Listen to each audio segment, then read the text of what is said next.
आप सभी मित्र बंधुओं को मेरा सादर प्रणाम। मैं पंडित कैलाश शास्त्री एक बार फिर से आप सबका अपने YouTube चैनल ज्ञान सिंधु में हार्दिक स्वागत करता हूं, अभिनंदन करता हूं। तो पिछली वीडियो में हमने देखा कि किस प्रकार से स्वस्ति वाचन किया जाता है और किस प्रकार से स्वस्ति वाचन का हमारे जीवन में फल होता है। लेकिन आज का जो विषय लेकर के मैं आया हूं, क्योंकि अब कल को वैशाख पूर्णिमा है, पूर्णिमा का व्रत है कल को, लेकिन पूर्णिमा की जो मानती पूर्णिमा पर्व काल होगा वो परसों को मनाया जाएगा, जिसमें स्नान दान इत्यादि किया जाएगा। तो वैशाख पूर्णिमा को ही बुद्ध पूर्णिमा के नाम से भी जाना जाता है। क्यों कहा जाता है इसे बुद्ध पूर्णिमा? क्योंकि वैशाख पूर्णिमा को भगवान श्री विष्णु ने अपना नवम अवतार धारण किया। 10 अवतारों में जो नवा अवतार है वो बुद्ध अवतार है। लेकिन ये 10 अवतार कौन कौन से हैं तो उनको जानते हैं। मत्स्य कूर्मो वराहश्च नारसिंहोऽथ वामनः रामो रामश्च कृष्णश्च बुद्धः कल्किश्च ते दशाः। महाभारत में ये श्लोक आया है और महाभारत के इस श्लोक में कहा गया है कि भगवान का जो प्रथम अवतार है मत्स्य अवतार, दूसरा कूर्म अवतार, तीसरा वराह अवतार, चौथा नरसिंह अवतार, पांचवा वामन अवतार, छठा श्री राम अवतार, सातवां श्री बलराम जी के रूप में अवतार, आठवां श्री कृष्ण अवतार, नवा बुद्ध अवतार और 10वां कल्कि के रूप में भगवान जन्म लेंगे। इस वर्ष जो वैशाख पूर्णिमा है वह 16 मई सोमवार के दिन आने वाली है। लेकिन 15 मई को मध्याह्न काल से ही पूर्णिमा तिथि आरंभ हो जाएगी, जो सायंकाल में पूर्णिमा तिथि 15 मई को ही होगी और 16 मई की प्रातः काल तक पूर्णिमा तिथि है।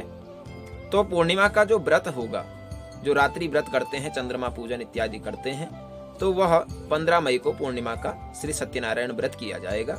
लेकिन जो पर्व काल, इसका उदय व्यापिनी काल होगा, वह 16 मई को होगा। अर्थात जो स्नान दान इत्यादि, तीर्थ स्नान इत्यादि करना चाहते हैं, जो दान हवन पूजन इत्यादि कराना चाहते हैं पूर्णिमा के शुभ अवसर पर, वह 16 तारीख को 16 मई को किया जाएगा।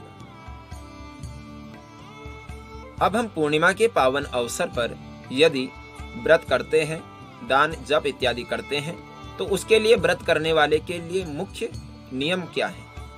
तो निर्णय सिंधु में जो बताया गया है उसे आप श्रवण कीजिए आपकी स्क्रीन पर। ब्रह्मचर्यम तथा शौचम सत्यमामिषवर्जनम व्रतेष्वेतानि चत्वारि वरिष्ठानीति निश्चयः। कहते हैं कि ब्रह्मचर्य, पवित्रता, सत्य और मांस भक्षण, इन चीजों का ध्यान रखना है। ब्रह्मचर्य का पालन करना है, पवित्रता का विशेष ध्यान देना है, सत्य बोलना है, झूठ नहीं बोलना है जो भी इस व्रत को करे, और मांस मदिरा इत्यादि से दूर रहना है। ये विशेष नियम बताए गए हैं। पूर्णिमा का जो लोग व्रत करते हैं उन्हें किस प्रकार से अपना पूजन करना है, तो इसके विषय में हम जानते हैं कि सर्वप्रथम हमें अपने नित्य कर्म करने हैं। प्रातः काल उठकर के स्नान इत्यादि से निवृत्त होकर के सर्वप्रथम तिलक इत्यादि करके फिर भगवान सूर्य को जल अर्पित करना है और तुलसी पूजन इत्यादि जो नियम हम प्रतिदिन करते हैं उन नियमों को करना है। उसके बाद में सायंकाल के समय, जब प्रदोष काल चल रहा हो, सूर्यास्त का समय हो रहा हो, उसके बाद भगवान के निमित्त दीप इत्यादि जला करके फिर गणपति पूजन करें, गणेश जी की पूजा करें। गणेश जी की पूजा करने के बाद में फिर आप सत्यनारायण भगवान या भगवान विष्णु की, शालिग्राम जी की जो आपके पास में है, उनकी पूजा करें। और उनकी पूजा में जो विशेष रूप से आपको सामग्री लानी है, तिलक इत्यादि तो है ही, लेकिन उसके अलावा आप पंचामृत की व्यवस्था कीजिए। पंचामृत में कौन कौन सी चीजें मिलाई जाती हैं? तो पंचामृतम मयोनीतम पयो दधि घृतम मधु शर्करा च समायुक्तम स्नानार्थम प्रतिगृह्यताम।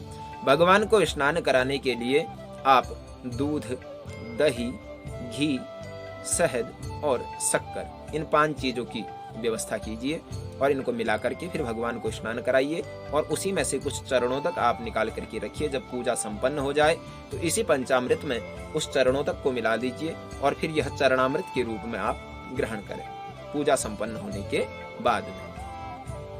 और कौन सी चीज? प्रसाद के रूप में आपको केले रखने हैं, भगवान को अर्पित करने हैं। बहुत प्रिय भगवान को केला फल होता है। तो उसके अलावा आप आटे का चूर्ण घी में भून करके उसमें चीनी इत्यादि मिला करके फिर उसका प्रसाद बनाएं। उस प्रसाद को भी आप इस दिन भगवान को निवेदित करें। उसके बाद में पूजा संपन्न होने के बाद में स्वयं भी ग्रहण करें, अपने बंधु बांधवों को भी उसको दें। उसके अलावा आप पूजन में क्या कर सकते हैं, तो पूजन में यदि आपसे हो सके तो सत्यनारायण भगवान की कथा आप किसी ब्राह्मण से करवा सकते हैं। यदि उपलब्ध ना हो तो स्वयं भी सत्यनारायण भगवान की जो कथा है उसको हिंदी अथवा संस्कृत जैसे आपको सरल पड़े उस भाषा में आप उसका पाठ कर सकते हैं। स्वयं सुने और दूसरों को भी सुना सकते हैं। इसके बाद में आप अपने घर से बाहर निकल करके आसमान में भगवान चंद्रदेव को देख करके उनका दर्शन करके उनका ध्यान कीजिए। दधि शंख तुषाराभम क्षीर्णोदारणम संभवम नमामि शशिनम सोमम शंभोर मुकुट भूषणम। इस प्रकार से श्री चंद्रदेव का ध्यान करके ओम चंद्रमसे नमः इस प्रकार से प्रार्थना करें और जो आपने प्रसाद इत्यादि बनाया है वह चंद्रदेव को भी निवेदित करें। उसके बाद में भजन कीर्तन इत्यादि करें, जागरण हो सके तो जागरण करें। और इसके बाद आपको मैं अब वैशाख की जो पूर्णिमा है उसके महत्व को बताता हूँ। किस प्रकार से निर्णय सिंधु में इसमें कौन सा कार्य करने से क्या फल मिलता है वो बताया गया है। श्रितान्नम उद कुंभश्च वैशाख्यां च विशेषतः निर्दिश्य धर्मराजाय गोदान फलमाप्नुयात्। कहते हैं कि जो वैशाख पूर्णिमा के पावन अवसर पर पका हुआ अन्न और जल से भरा हुआ घड़ा, इनका दान धर्मराज यम को ध्यान में रख करके इस चीजों का दान करते हैं, उन्हें गोदान के फल की प्राप्ति होती है। और आप क्या कर सकते हैं वैशाख पूर्णिमा, और आप पाप से मुक्त होते हैं। वैशाख पूर्णिमा के पावन पर्व पर आप किसी जरूरतमंद पर उसको चप्पल जूता इत्यादि दान में दे सकते हैं। ऐसा करने से आपके जो राहु केतु की यदि आपको दशा दुष्प्रभावी दशा चल रही है तो वह शांत हो जाएगी और आपको शुभ लाभ की प्राप्ति होगी। वैशाख पूर्णिमा के पावन पर्व पर जल के दान का विशेष महत्व माना गया है। तो आप इस दिन जल का सामर्थ्य हो तो आप जल का प्याऊ लगा सकते हैं और जो भी प्यासा आपको दिखाई दे उसको आप जल का दान कर सकते हैं।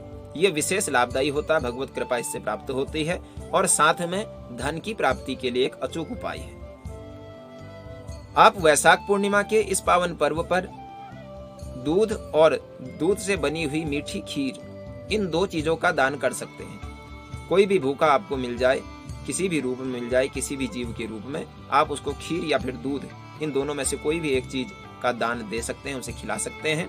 ऐसा करने से चंद्र ग्रह की शांति होती है और चंद्र का यदि कोई दुष्प्रभाव है तो वो शुभ फल देने वाला हो जाता है और चंद्र यदि पहले से ही शुभ फल दे रहे हैं तो उनके फल में और अधिकता आती है। आप पूर्णिमा के दिन मछलियों को अन्न के दाने दे सकते हैं। यदि आपके पास में कहीं नदी तालाब इत्यादि है और मछलियां वहां पर हैं तो आप उनको अन्न के दाने दे सकते हैं उन्हें खाने के लिए। ऐसा करने से शत्रुओं पर विजय प्राप्त होती है। यदि आपको कहीं से कोई परेशान कर रहा है, आपकी शत्रुता अधिक हो रही है या किसी से आपको नुकसान होने की संभावना है तो आप इस कार्य को कर सकते हैं और इससे आपको निश्चित रूप से लाभ प्राप्त। एक आखिरी उपाय और है, यदि आप चाहते हैं कि आपको प्रचुर धन की प्राप्ति हो, धन लाभ अधिक बढ़े, तो ऐसी परिस्थिति में आप भगवान शालिग्राम का पूजन कर सकते हैं। भगवान शालिग्राम हो या भगवान विष्णु हो, जो भी हो आपके पास में, उनको आप तुलसी के दल या तुलसी के पत्ते अर्पित करें। ऐसा करने से प्रचुर धन की प्राप्ति होती है। तो आज की वीडियो में बस इतना ही। फिर से बहुत जल्दी आपसे मिलेंगे एक नई वीडियो के साथ, एक नए विषय के साथ। तब तक के लिए जय श्री राम, प्रणाम।